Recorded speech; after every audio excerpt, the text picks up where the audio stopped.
So today I want to offer 3 tips for creating a client workflow. And the importance of actually having a client workflow so your clients don't ever feel stranded or lost wondering what's the next step to working with you.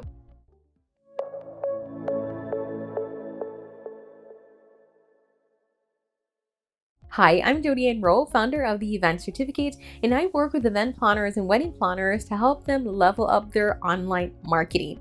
If you're struggling to market your business online, definitely reach out to me. Check out my website, www.eventcertificate.com. So, what I want to share with you are 3 very simple and easy tips for creating a client workflow to ensure that your clients are going through an experience where they feel connected and know exactly what to expect. So the first step is to focus on your front end client interaction. And what I mean by that is you want to look at what that experience is like when a client first has a contact with you, but they haven't actually become a client. So at that point, they're actually a potential client. So think about it like this. If you have a new lead coming in, when they interact with you, what are the steps that they should be taking and what are the things that you'd like to send them?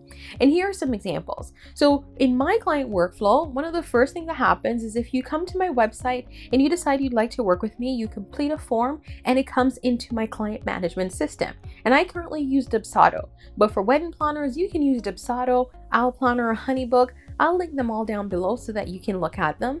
And those are 3 good CRMs. Now from there, what happens is I now have an automated email through the system that sends an email back to the client and said, thank you for sending us this request. I will look at it and get back to you very shortly. Then right after that, I have an automation that sends them a link to my calendar. Now that automation to the calendar only happens once I've actually reviewed the request, because I need to ensure that this is someone requesting something that I can provide. Because if not, then I probably tell them they should look for someone else, right? I might not be the best person for the job. Now, once we schedule a time together, then this is my opportunity to just connect with them, go over what they're looking for, hear what their concerns are, share what I offer, and see if we're a good fit. If we are, I take back everything that they've said in the meeting and I create a proposal. And this proposal I customize to that specific client and I send it out to them. Once they get the proposal, in my proposal, clients have an option to review it, choose a package because I customize the package based on what our discussion was, and then they can submit the proposal back to me. Now here you have 2 options. You can send the proposal on its own or you can send the proposal with a contract. I like to send the proposal on their own, but this is a personal preference only because sometimes I get clients who say, well, I want to customize or change what you like your package has this and I wanted to add this or remove this, right? And I give them an option to do that. Once that is done, then the contract gets sent out along with the invoice. And once they sign the contract, that's when all the automation opens up my second tip. So once the contract is signed, it opens up the second part of my process, which is the actual working relationship.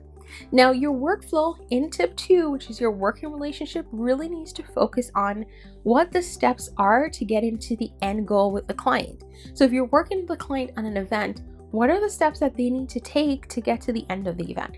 Do you need to send them weekly reminders to complete a guest list, to set up a seating chart? Like, what are those steps? You need to plan those out and add those to your workflow. And if it's possible for you to actually automate this through your client management system, then do that. So where you can set up reminders and triggers to send notifications to yourself and to the client. So my workflow in the working relationship, I set a lot of that up.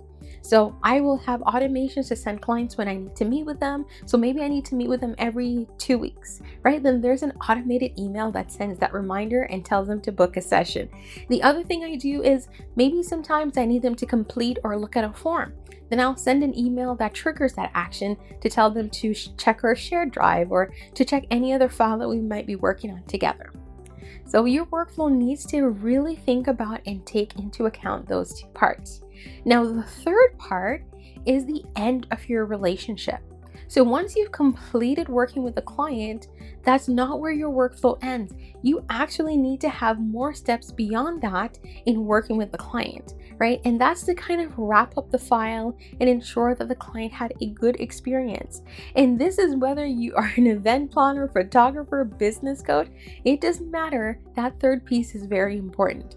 So in my workflow, what I have once I wrap up is I usually send clients an email letting them know that the project is now completed. So I let them know the project is completed and ask them if they have any questions. And I give them a couple of tips on how they can connect with me again if they have questions. So I want them to know, yes, we're no longer working together, but if something happened or you want to discuss something, I'm still available. Please reach out, and here are the methods. The other thing I have in that, and this is very important, is I have a review request. Because you just worked with a client, it's important to get a client testimonial. These are the things that helps to build your business because other clients can see this and know what the experience is like working with you.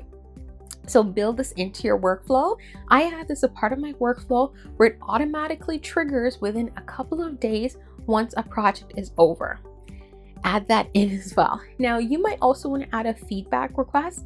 And the difference between a feedback and a review is a public platform. You can send them to do a video or to review on Google Business or on Facebook or on Yelp.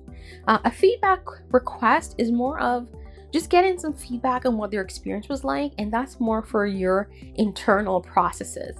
Now, it's up to you if you want to do both. I highly recommend doing the review, even if you don't do the feedback, but you can do the feedback based on how your business is flowing. Now, as an event planner or wedding planner, one of the things that I actually like to put in is I like to put in like a milestone event in the third part of my workflow. What I mean by that is, so now you've wrapped up working with the client, which is great. However, if this was a client who did a wedding, you know that 1 year from the date of their event, they'll have an anniversary.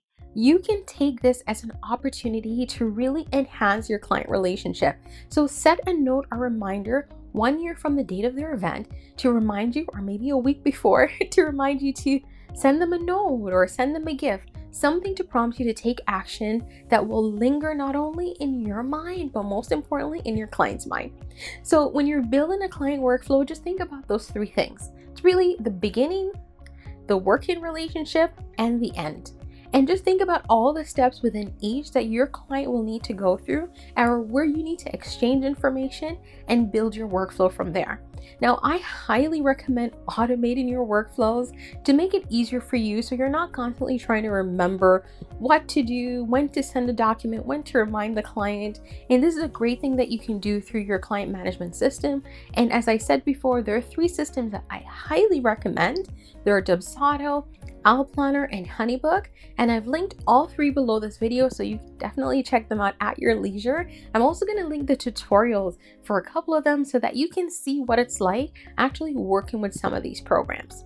Now, thanks so much for watching, and I wanted to say, if you ever want extra videos like this one, once a month I actually released 1 extra video behind the scenes for my EC Growth Club.